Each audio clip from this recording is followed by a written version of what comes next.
Okey, kita tengok grup yang kedua. Seorang lagi hak nak mengaku jadi Tuhan. Hak ni berlaku zaman Nabi Musa. Fir'aun. Bila sebut Fir'aun, Fir'aun ni banyak. Zaman dinasti Fir'aun pun banyak. Awal dinasti Hulu, dinasti Hilir. Semua ada 39 dinasti Fir'aun. Satu dinasti tu kadang-kadang berpuluh, berbelah Fir'aun. Tapi Fir'aun yang dimaksudkan ialah Ramses II. Sama saja. Akal kita tak mampu nak fikir dalam keadaan Yukabat. Siapa Yukabat? Mak Nabi Musa. Mak Nabi Musa. Fir'aun dah war-war melalui ahli sihir dia, peramal dia, bahawa akan lahir seorang anak lelaki yang akan menggoyah kekuatan kerajaan dia. Lalu dia perintahkan supaya semua hak mengandung melahirkan anak lelaki dibunuh. Semua wanita-wanita Bani Israel itu bimbang, risau, takut anak dia terkena, termasuk Yukabat, ibu Nabi Musa. Tapi Nabi Musa terselamat, dijaga sampai umur 3 bulan. Tapi takut bahaya yang makin mencengkam, Allah pula suruh letak dalam sebuah peti, hanyutkan ke sungai. Tak boleh nak fikir dah. Kuang-kuang letak tepi masjid tu rasa selamat. Ni lah anak aku tak selamat, nak suruh letak dalam sungai. Bahan buaya ke ikan tu lagi bahaya patutnya.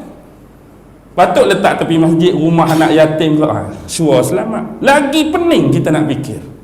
Tapi itulah perjalanan Nabi Musa. Mak dia suruh kakak dia tu menyusuri tepi-tepi denai, nak tengok ke mana benda ni berhenti, ke mana benda ni berakhir. Last sekali tak masuk akal lagi, singgah di kolam istana Fir'aun. Allah, tempat tu hak paling takut. Manusia duduk dalam tu paling takut. Situ pula dia berhenti. Jadi Allah nak Nabi Musa sendiri membesar dalam istana Fir'aun. Tengok kontekstual Allah. Nak suruh Nabi Musa faham siapa bapa angkat dia, apa peranan dia, apa sifat dia, apa peribadi dia, apa personality dia, dia akan tahu.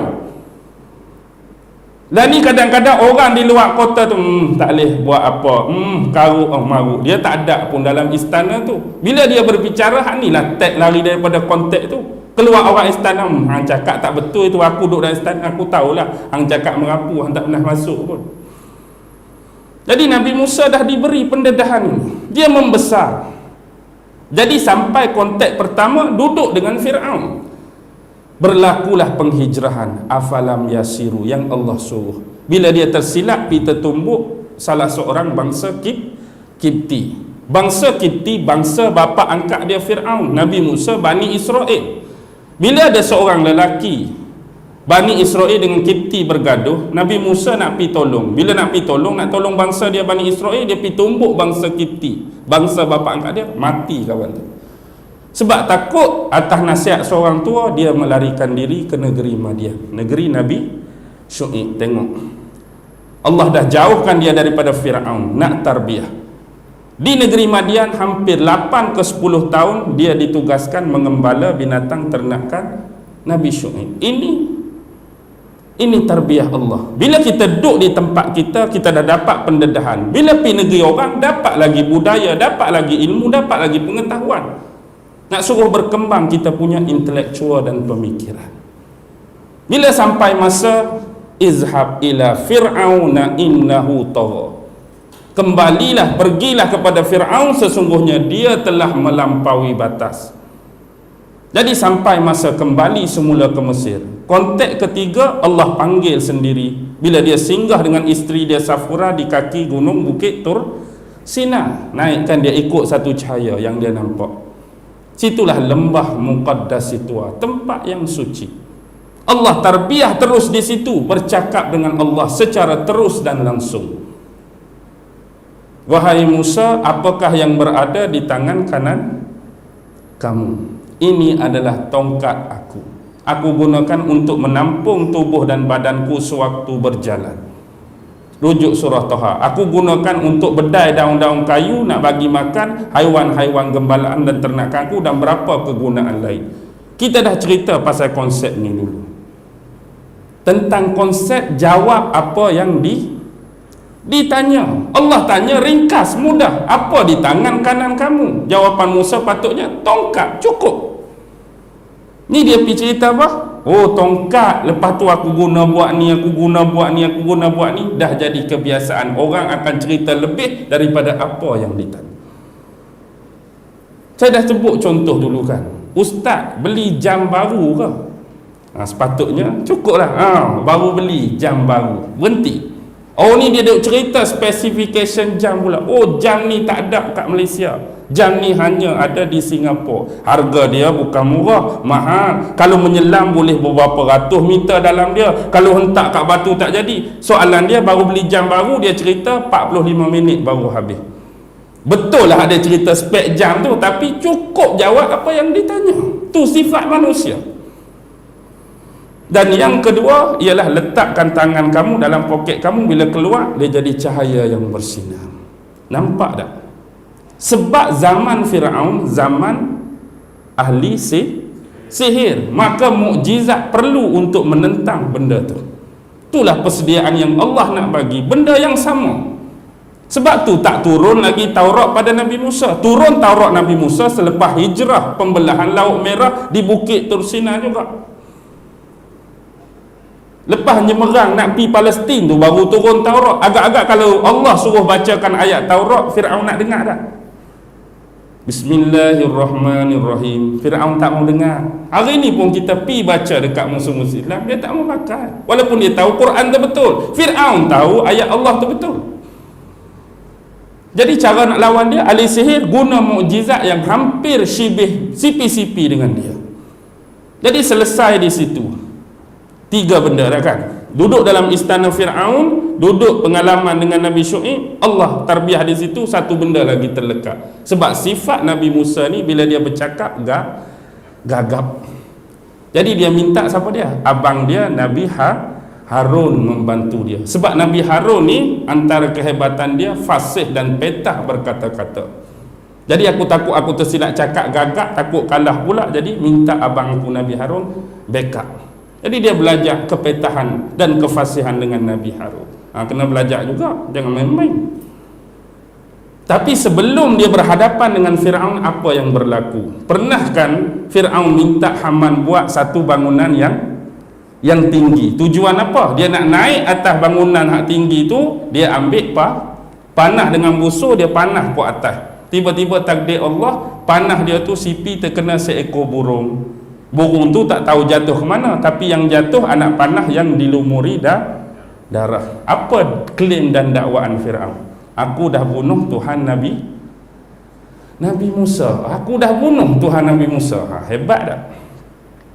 Aku dah bunuh Tuhan Nabi Musa. Jadi lepas ni kalau dia nak mari berlawan ke, nak mari bersihir ke, nak mari berdebat, dia tak ada tumpangan dah. Allah dia, Tuhan dia, aku dah bunuh. Dia nak menyedapkan hati dia, padahal dia tahu pun bukan. Jadi bila sampai masa yang ditentukan, ahli sihir Firaun lempak tali. Tali tu bertukar jadi ular.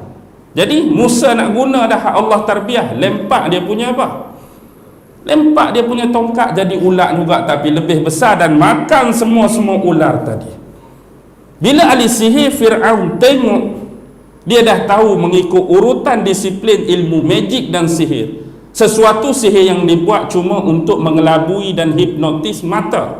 Dia tak mampu nak beri mudarat dan manfaat. Tiba-tiba ular Nabi Musa boleh makan ular hak tali tadi. Ni bukan lagi sihir, ni sememangnya mukjizat. Sebab tu mereka boleh terus beriman. Kami beriman kepada Tuhan Nabi Musa, sebab dia tahu hak Musa bukan sihir. Jadi apa bahana yang diterima oleh penyihir Firaun? Tahanan tanpa bicara, tak boleh nak buat apa. Masuk ayat sihir lah hang. Selepas kalah, Nabi Musa pun diugut bunuh, dipenjarakan macam-macam, kena terus. Padahal dia memang tewas, dia kalah, tak boleh nak buat apa dah. Tapi itulah ancaman ugutan yang akan anda kena bila anda lawan mereka. Akhirnya sampai masa yang ditentukan, Allah minta Nabi Musa bawa Bani Israel keluar. Tak boleh duduk dah di sini. Kalau tidak hampir hang duduk bumi Mesir. Jadi keluar. Bila keluar tu Firaun tahu, Firaun kejak dengan tentera dia, semata-mata nak bunuh Nabi Musa, tak puas hati juga. Kalau kata nak keluar, keluarlah, serabut dah aku duk main dakwah, duk main ceramah kat sini, hang keluar lega sikit dah. Dendam masih dalam, nak buru Nabi Musa. Akhirnya apa jadi?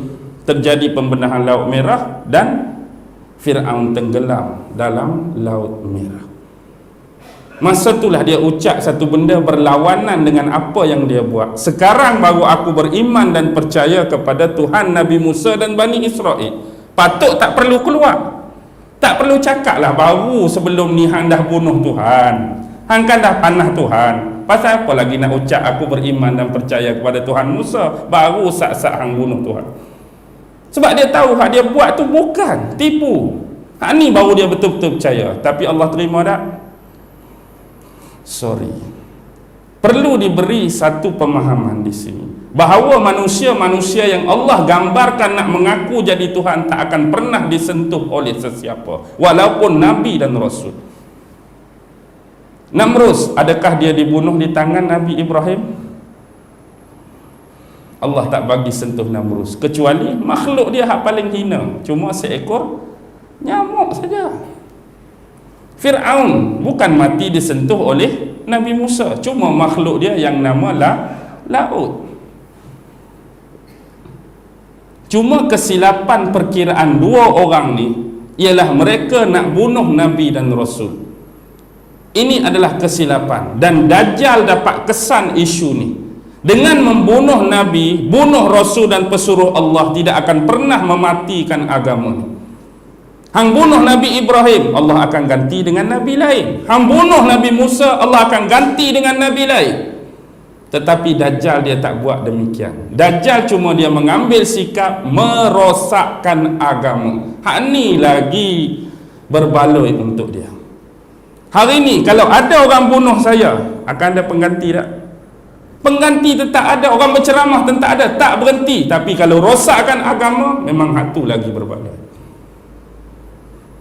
Dajjal dia tak bunuh Nabi, dia tak bunuh Rasul. Nak bunuh macam mana? Dia bukan zaman Nabi dah. Satu hal, dia rosakkan agama, itu lebih berbaloi. Agak-agak tiun kepada kafir tak nampak lagi tak? Hak saya nak habaq ni. Sekarang anda lebih jelas. Jadi eskatologi dah dimulakan oleh Nabi-Nabi dulu lagi, melalui pengalaman teks dan kontekstual. Hak ni yang kita nak sebut. Ni cerita dalam Quran ke kitab Weda ni? Quran. Patuh manakah kita tak pakai Quran? Patuh kita baca tentang kepentingan surah Kahfi tadi, sunnah ke mari mana? Hadis Nabi ke mari mana? Hadis Nabi. Cuma itulah kata, sebab ilmu berbeza, pengalaman berbeza, kehidupan berbeza. Kenapa jadi demikian? Kita buka. Boleh lagi je sikit? Kau nak berhenti dah? Okey, sikit saya nak buka.